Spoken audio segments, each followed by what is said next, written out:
Brought to you by TechnoSpark 20 series smartphones.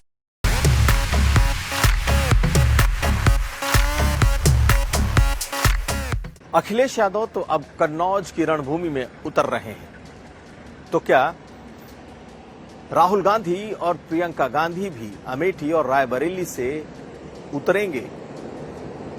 Akhilesh के बाद अब नजर राहुल और प्रियंका पर है और उनके बारे में क्या है खास चर्चा, ये हम आपको बताएंगे। ये भी जानिए कि आखिर अखिलेश यादव ने आखिरी वक्त में कन्नौज से चुनाव लड़ने का फैसला क्यों किया? क्या ये उनकी मजबूरी है या फिर कोई रणनीति?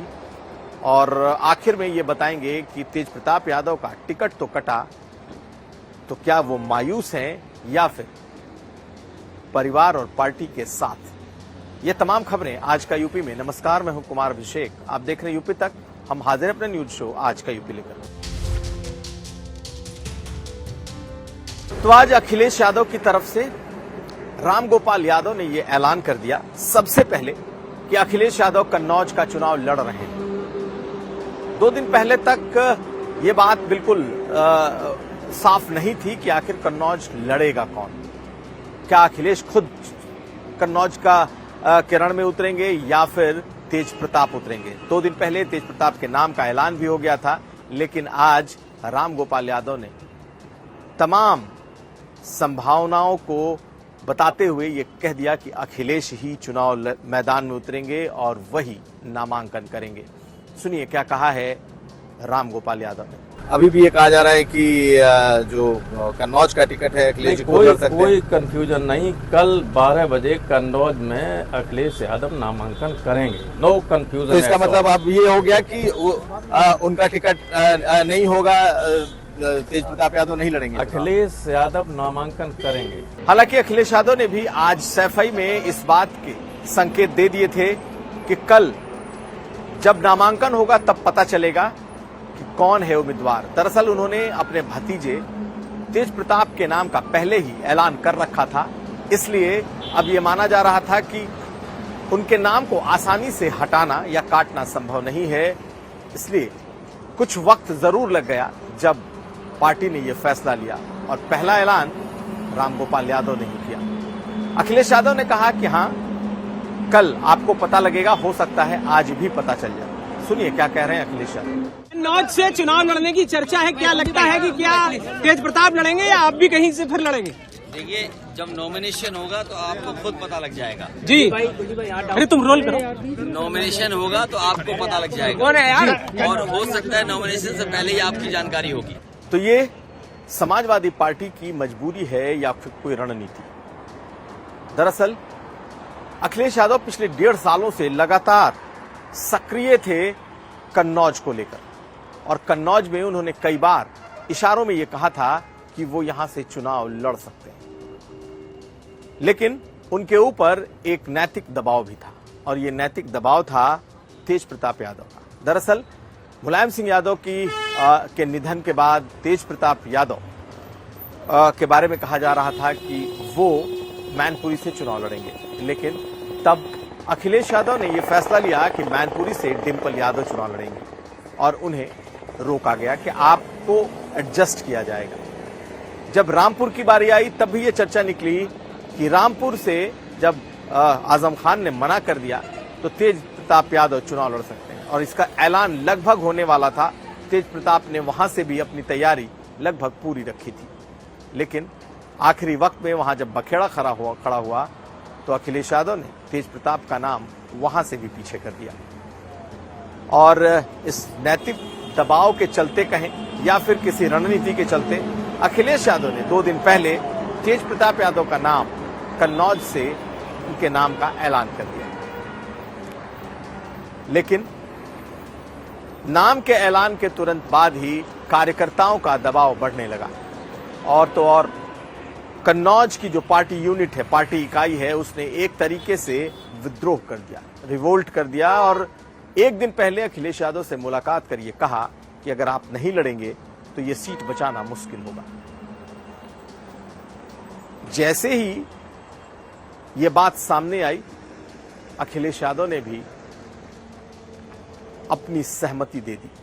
हालांकि इसमें कई घंटे लगे, लेकिन उनकी सहमति के पहले ही जो बीजेपी के उम्मीदवार हैं उन्होंने एक चैलेंज अखिलेश यादव को दे डाला। दरअसल जैसे ही अखिलेश यादव को यह पता चला कि अगर वो नहीं लड़े तो समाजवादी पार्टी एक बार फिर ये सीट लूज कर सकती है, अखिलेश यादव कम से कम इस बार कन्नौज को हारने के मूड में नहीं है, या किसी भी तरीके से वो कन्नौज गंवाना नहीं चाहते।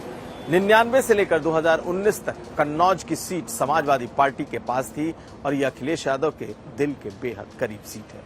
ऐसे में उन्होंने इस बात का फैसला ले लिया कि अब वही चुनाव लड़ेंगे। आप इस ट्वीट को देखिए और ट्वीट से ये अंदाजा लग जाएगा। उसके पहले ही, ट्वीट के पहले ही बाकायदा पार्टी की तरफ से भी आधिकारिक ऐलान हो गया। लेकिन क्या तेज प्रताप का टिकट कटने के बाद से परिवार में कोई घमासान है? हम आपको ये बता रहे हैं। 2024 के लिए लगभग 2 बार तेज प्रताप यादव का टिकट कट गया। इससे पहले मैनपुरी से भी वो दावेदार थे जब मुलायम सिंह यादव का निधन हुआ था। यानी कि अगर देखें तो ऑफिशियली अनऑफिशियली उन्हें 3 बार टिकट के लिए कहा गया और तीनों बार उनका टिकट कट गया। ऐसे में कहा यह जा रहा था कि तेज प्रताप यादव नाराज हो सकते हैं। हालांकि तेज प्रताप यादव से एक दिन पहले जब मैंने बात की थी तो तेज प्रताप यादव के चेहरे पे कोई बहुत उत्साह नहीं दिख रहा था, ना ही कोई टिकट ऐलान के बाद ऐसा लग रहा था कि उन्हें बस अब जाकर के चुनाव लड़ना है। दरअसल पार्टी के भीतर कुछ न कुछ चर्चा चल चुकी थी। परिवार के भीतर भी कहीं ना कहीं यह आशंका थी कि अब भी ये टिकट संशय में है। मैंने बात की तो भी उन्होंने यही कहा था कि चेहरा तो अखिलेश भैया का ही होगा, मैं तो सिर्फ चुनाव लड़ूंगा। लेकिन आज एक बार जब फिर टिकट कट गया तो लोगों की नजरें तेज प्रताप यादव की तरफ गई, क्योंकि तेज प्रताप यादव चूंकि मुलायम सिंह के बड़े भाई के पोते हैं, अखिलेश यादव के भतीजे हैं, लालू प्रसाद यादव के दामाद हैं। ऐसे में 3-3 बार कह के टिकट न मिल पाना या टिकट कट जाना हो सकता है उन्हें बुरा लग जाए। ऐसे में तेज प्रताप यादव का कोई रिएक्शन आता उसके पहले ही तेज प्रताप यादव की पत्नी और अखिलेश और लालू यादव की जो बेटी है, ट्वीट आता है और ट्वीट में उन्होंने लिखा कि परिवार का ये फैसला सही है, पार्टी का ये फैसला सही है और पार्टी की बात है। सुनिए, देखिए क्या लिखा है तेज प्रताप की पत्नी का ट्वीट आ गया। उसके बाद तेज प्रताप यादव ने भी इसे रीट्वीट किया। दरअसल ये उस कंफ्यूजन को दूर करने की कोशिश थी कि उनके टिकट कटने से वो या उनकी पत्नी या लालू यादव का परिवार नाराज है। दरअसल नाराजगी है या नहीं है यह खुलकर सामने नहीं आई, लेकिन कसक होगी इसलिए क्योंकि लगातार तीसरी बार उनका टिकट कटा है। हालांकि वो अखिलेश यादव के बेहद करीबी हैं और अखिलेश यादव ने उन्हें इस बात का आश्वासन दिया था कि मैनपुरी नहीं मिली है तो मैं तुम्हें चुनाव लड़ाऊंगा, ऐसा परिवार के सूत्र बताते हैं।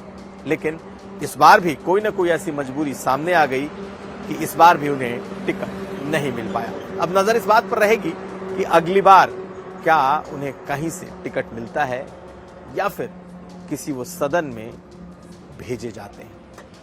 हमारी नजर इस पर बनी रहेगी। तो क्या ये अखिलेश यादव की मजबूरी थी या फिर कोई स्ट्रेटजी? कहने वाले कह रहे हैं कि अखिलेश यादव ने पहले चरण के चुनाव के बाद ये सेंस किया है कि इस बार बीजेपी की वो लहर जमीन पर नहीं है जो 2014 और 2019 में थी, और ऐसे में वो फ्रंट से लीड करना चाहते हैं। उन्हें लगता है कि जब उन्होंने इतने उम्मीदवार उतारे हैं, 63 उम्मीदवार उतारे हैं और वो खुद मैदान में नहीं होंगे तो इसका असर अच्छा नहीं जाएगा। और कांग्रेस पार्टी ने कहीं ना कहीं उन्हें जरूर इस बात के लिए मोटिवेट किया है कि उत्तर प्रदेश की लड़ाई सीरियसली लड़नी होगी। ऐसे में हो सकता है कि मजबूरी का यह फैसला पार्टी की तरफ से दबाव बनाकर उनके ऊपर थोपा गया हो, लेकिन ये एक बड़ी रणनीति का भी हिस्सा हो सकता है, इससे इनकार नहीं किया जा सकता। अगर ये रणनीति है तो आने वाले वक्त में उत्तर प्रदेश में बहुत ही कड़ी लड़ाई अखिलेश यादव देने की कोशिश करेंगे।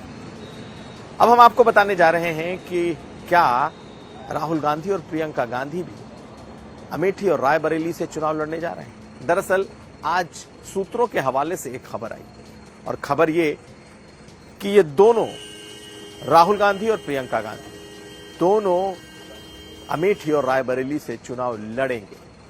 इसकी कोई पुष्टि नहीं है, लेकिन सूत्रों के हवाले से यह खबर जरूर आई है और उनका कहना है कि 26 तारीख यानी कि जब वायनाड का चुनाव खत्म हो जाएगा उसके बाद मई के पहले हफ्ते, माफ कीजिए, 2 या 3 तारीख के आसपास इन दोनों जगहों पर नॉमिनेशन होगा। चूंकि ये 5वें चरण में चुनाव है, इसलिए जब नॉमिनेशन शुरू होगा उसके बाद राहुल गांधी भी अपना नॉमिनेशन कर सकते हैं और प्रियंका गांधी भी, और पार्टी के भीतर इसे लेकर तैयारियां भी शुरू हो गई। आपको बताएं कि एक सर्वे की बात सामने आई है कि दोनों सीटों पर कांग्रेस पार्टी और खास करके प्रियंका गांधी की टीम ने सर्वे किया है और सर्वे में ये बात ग्राउंड से यानी कि जमीनी तौर पर यह सामने आई है कि ये दोनों सीटों पर अगर राहुल और प्रियंका दोनों लड़ते हैं तो ये दोनों सीटें कांग्रेस पार्टी जीत जाएगी, लेकिन अगर ये दोनों सीट ये छोड़ देते हैं तो ये सीट नहीं जीत सकते। और इस सर्वे का बड़ा एक असर हुआ है और ये गांधी परिवार चाहता है कि अपने इन दोनों सीटों को रिटेन करके रखा जाए। राहुल गांधी ने भी कई बार कहा कि वक्त आने पर इसका फैसला लिया जाएगा और बताया जाएगा कि वो चुनाव लड़ेंगे या नहीं, लेकिन अब ऐसा लगता है कि न सिर्फ कन्नौज बल्कि अमेठी और रायबरेली में भी इंडिया गठबंधन मजबूती से चुनौती देने की कोशिश कर रहा है। तो ये था आज का यूपी। हम कल फिर हाजिर होंगे। हमें दीजिए इजाजत। नमस्कार।